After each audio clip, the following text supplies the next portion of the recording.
Pada suatu malam yang kelam di Timur Tengah, sebuah serangan besar mengguncang jantung Israel.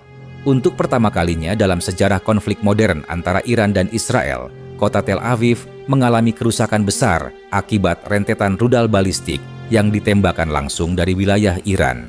Serangan ini menandai titik balik yang tidak hanya mengubah dinamika perang, tapi juga mengguncang persepsi tentang siapa yang sebenarnya mengendalikan arah konflik ini.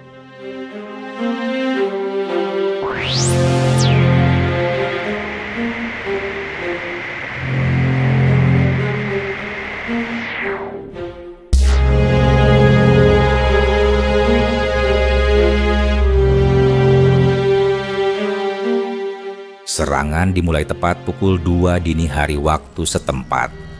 Puluhan, bahkan ratusan, rudal balistik dari tipe Fatah 110 dan variannya menghantam sejumlah titik penting di Tel Aviv.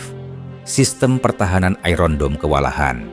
Meski banyak rudal berhasil dicegat, sebagian berhasil lolos dan menimbulkan kerusakan signifikan. Satu rudal menghantam kawasan bisnis Rothschild Boulevard. Yang lain menjebol atap gedung Kementerian Dalam Negeri yang terletak di pusat kota. Beberapa ledakan besar juga dilaporkan di sekitar Bandara Ben Gurion dan kawasan pemukiman di utara kota. Dalam waktu kurang dari 1 jam, kota metropolitan paling maju di Israel itu berubah menjadi kota yang porak-poranda.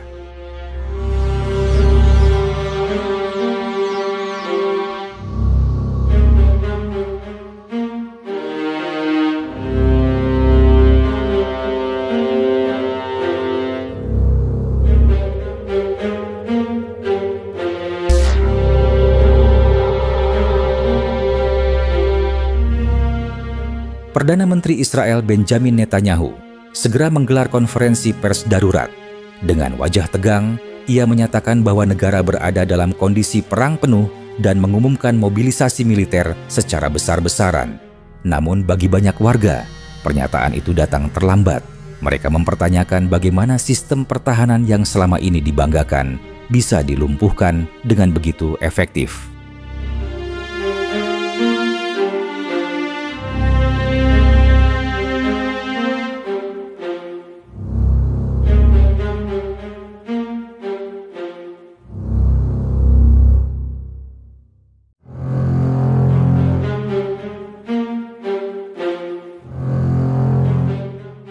Iran tidak menggunakan kekuatan proksinya kali ini, tidak melalui Hizbullah, bukan melalui milisi di Suriah atau Irak. Serangan ini datang langsung dari wilayah Iran. Artinya, ini adalah deklarasi terbuka bahwa perang telah memasuki babak baru, perang antar negara secara langsung.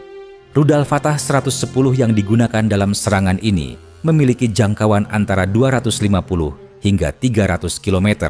Dengan tingkat akurasi yang jauh meningkat dibandingkan generasi sebelumnya.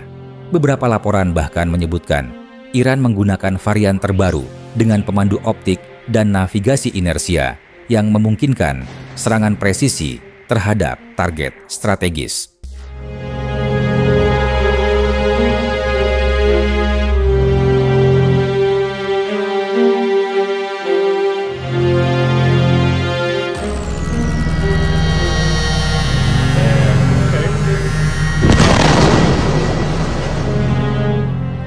Komunitas internasional merespons dengan kekhawatiran mendalam. Amerika Serikat mengutuk serangan Iran, namun dalam waktu bersamaan beberapa negara Eropa menyerukan penghentian eskalasi dan mendesak kedua pihak untuk menahan diri. Namun kenyataannya, situasi di lapangan justru bergerak ke arah sebaliknya. Israel melakukan serangan balasan ke pusat-pusat militer di Esfahan dan Bandar Abbas, tapi serangan itu belum cukup untuk membalikan keadaan.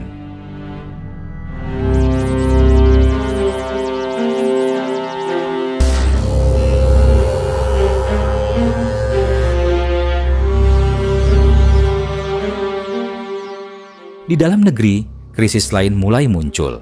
Ribuan warga Tel Aviv mengungsi ke arah selatan dan utara. Gangguan pasokan listrik dan air bersih mulai terjadi di beberapa distrik. Rumah sakit dipenuhi korban luka dan sistem transportasi lumpuh. Sementara itu, kabar tentang ketidaksiapan pemerintah menangani serangan besar seperti ini mulai menyebar luas. Oposisi politik di Israel mulai mempertanyakan kemampuan Netanyahu untuk memimpin di masa krisis seperti ini.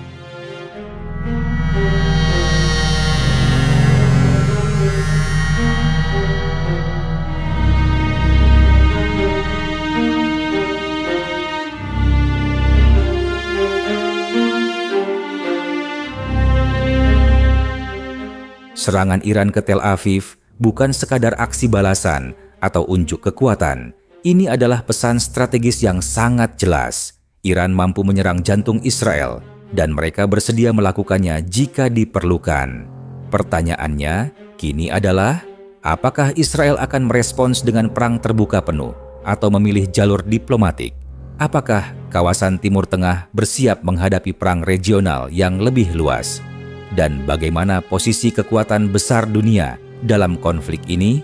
Apakah mereka akan menjadi penengah atau justru menjadi bagian dari pertikaian?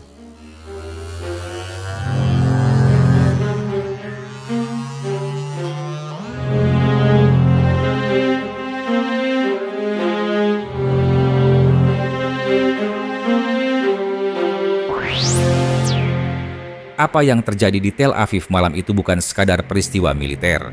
Ia adalah sinyal bahwa stabilitas regional kini bergantung pada keputusan yang akan diambil dalam beberapa hari ke depan.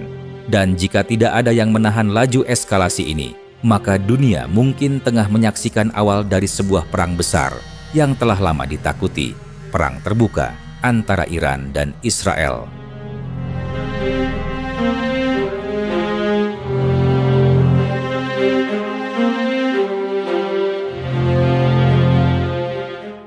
Video ini dibuat untuk tujuan edukatif dan analisis semata. Kami tidak memihak pada pihak manapun, tidak mempromosikan kekerasan, dan tidak mendukung perang dalam bentuk apapun. Semua informasi yang disajikan bersumber dari laporan terbuka dan analisis geopolitik yang tersedia untuk publik. Tujuan kami adalah memberikan pemahaman yang seimbang tentang situasi global agar masyarakat dapat berpikir kritis dan bijak. Perdamaian, dialog, dan diplomasi adalah jalan terbaik untuk menyelesaikan konflik. נפילה טיל, כרגע עולה פה אוטובוס